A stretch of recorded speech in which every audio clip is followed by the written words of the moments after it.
After weeks of complicated negotiations between different parties of the conflict, stranded foreigners and dual nationals have finally been allowed to cross the Rafah crossing from Gaza into Egypt. For most of those who managed to evacuate from Gaza, it was for them a feeling like being granted a new lease of life.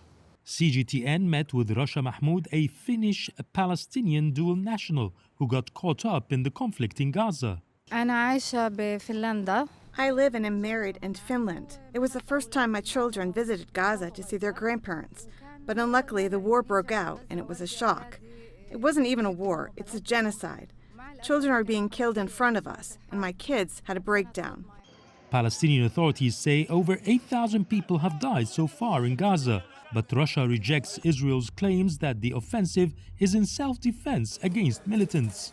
ما حدا بيعرف شو عن جد اللي قاعد بصير. I wish the world could see what's happening inside, because you only see 1 or 2% of what's really going on.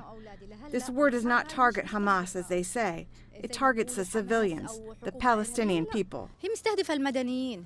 Russia and her children had a near-death experience while fleeing the Israeli bombardment at the Rafah border crossing. كنا ماشيين بالسيارات والضرب في كل مكان. We were families in a convoy of cars, but it wasn't safe.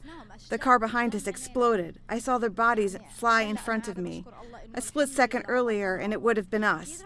I will return to Finland, but I'm heartbroken over my family. They are still suffering inside. I saved my children, but there are many children dying every day. في أطفال كتير قاعدين عم بموتوا. Like many dual nationals, they will safely fly back to their resident countries, but leave behind a devastated homeland and loved ones who are victims of a brutal conflict.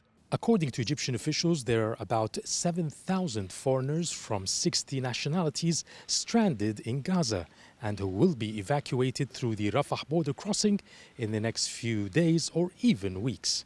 This is Yasser Hakim for CGTN from near the Rafah border crossing.